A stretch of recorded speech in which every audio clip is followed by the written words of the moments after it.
Apa? Tapi kondisi di sini benar-benar sangat kacau. Apa Bapak tidak mendengar keributan? Bapak pikir saya akan berbohong untuk masalah seperti ini?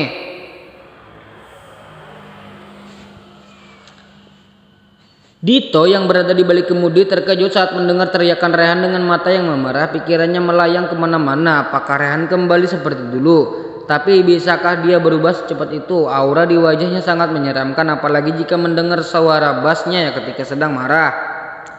Sebenarnya apa yang terjadi? Bukan kata Rehan masih baik-baik saja. Dia masih tersenyum seperti orang bodoh ketika mereka baru menaiki mobil.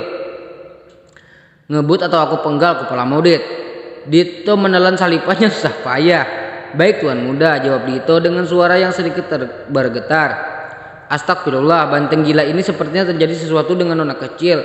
Kalau tidak, mana mungkin Tuan bisa berubah dalam hitungan detik. Dan lagi, Tuan tidak menyuruhku untuk mengganti rute. Semoga kau baik-baik saja nona. Saya tidak tahu apa yang akan terjadi pada banteng bucin ini jika nona sampai kenapa-napa. Rehan terus bergerak dengan gelisah. Laki-laki itu memutar ponselnya mencoba untuk lebih tenang.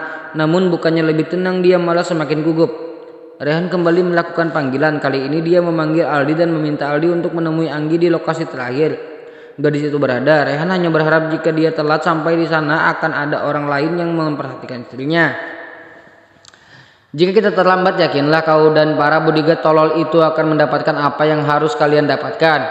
Lagi pula dari mana kau mendapatkan orang-orang tidak becus seperti mereka, Dito? Mereka ini mau makan gaji buta atau bagaimana? Sudah bosan hidup, mau aku gantung di Monas agar mereka tahu jika aku tidak pernah main-main. Menjaga seseorang gadis saja tidak becus, dasar tidak berguna. Tangan Dito bergetar, dia sudah berkeringat dingin. Kenapa juga Rehan harus marah-marah di dalam mobil? Bagaimana kalau Dito hilang kendali dan mereka bisa saja terperosok ke sekolahan? Nona, kau harus baik-baik saja. Jika tidak, aku yakin Tuan Rehan akan lebih gila dari sebelumnya. Sesampainya di lokasi kejadian, Rehan langsung turun dan berlari meskipun lututnya lemas, jantungnya berdebar pas seperti jantung orang yang telah berlari maraton 10 km. Kau harus baik-baik saja. Aku tidak akan memaafkan diriku jika kau sampai kenapa-napa.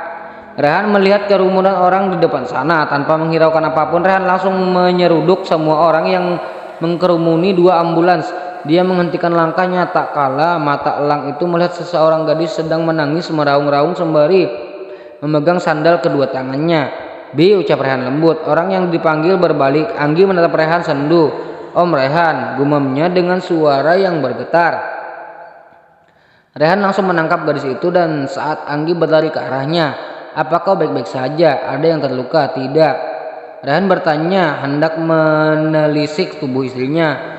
Dita om, Dita tolong Dita om. Anggi gak mau Dita meninggal. Dita seperti ini karena tadi dia ingin menolong Anggi. Om harus bantu Dita, jangan biarkan dia mati. Rehan mengangguk, dia mendekap Anggi semakin erat. Syukurlah gadis ini tidak apa-apa. Rehan hampir dibuat jantungan saat dia menelpon Anggi dan malah orang lain yang mengangkatnya. Rehan pikir yang terluka adalah Anggi, Dita. Namun ternyata itu adalah Dita, sahabatnya dari istrinya. Nama mereka memang memiliki kesamaan, hanya saja Dita memakai nama itu untuk nama depannya, sedangkan Anggi menggunakan Dita untuk nama tengahnya. Om, jawab Anggi, kita harus segera menolong Dita. Anggi nggak mau Dita mati. Nona, teman Nona tidak akan mati, dia hanya keseleo. Paman jangan bohong, kalau hanya keseleo kenapa dia pingsan? Mungkin dia sangat terkejut, jawab petugas medis seadanya. Wah, tangisan Anggi malah semakin kencang. Nafisa mendekati Anggi, dia menepuk punggung sahabatnya. Kenapa malah semakin menjadi kamu senang Dita nggak jadi mati? Anggi langsung menggelengkan kepalanya. Tidak, bukan begitu. Anggi hanya sudah, jangan diteruskan. Rehan menelusupkan tangannya di antara lutut dan punggung gadis itu.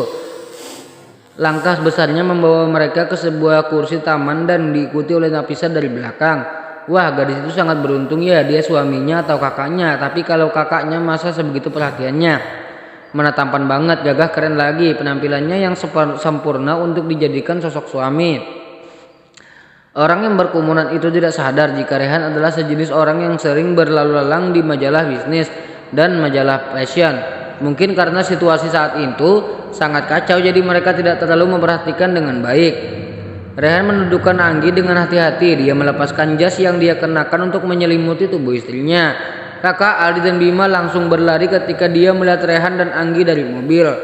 Mereka datang dengan napas yang terengah-engah. Rehan tiba-tiba menelepon Aldi dan Bima sembari menyampaikan kabar jika Anggi kecelakaan.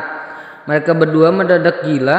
Bima membawa mobil seperti pembalap F1. Saking kalut dan takutnya dia mendengar kabar ambigu dari Aldi.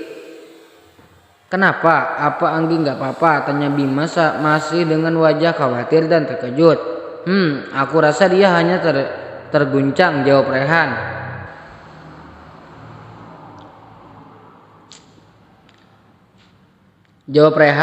Laki-laki itu masih setia memeluk istrinya. "Tuan, ini sandal nona kecil." Bodyguard wanita membungkuk seraya menyodorkan sepasang sandal kepada Rehan. "Biar aku saja," ucap Aldi mengambil alih. Dia berjongkok lalu mengusap telapak kaki Anggi penuh hati-hatian. Anggi sudah seperti barang antik yang tidak mungkin bisa ditemukan lagi dimanapun. Nafisa tersenyum melihat pemandangan itu. Dia agak sedikit iri, namun dia juga merasa sangat bahagia melihat orang-orang ini begitu menyayangi dan memperhatikan Anggi.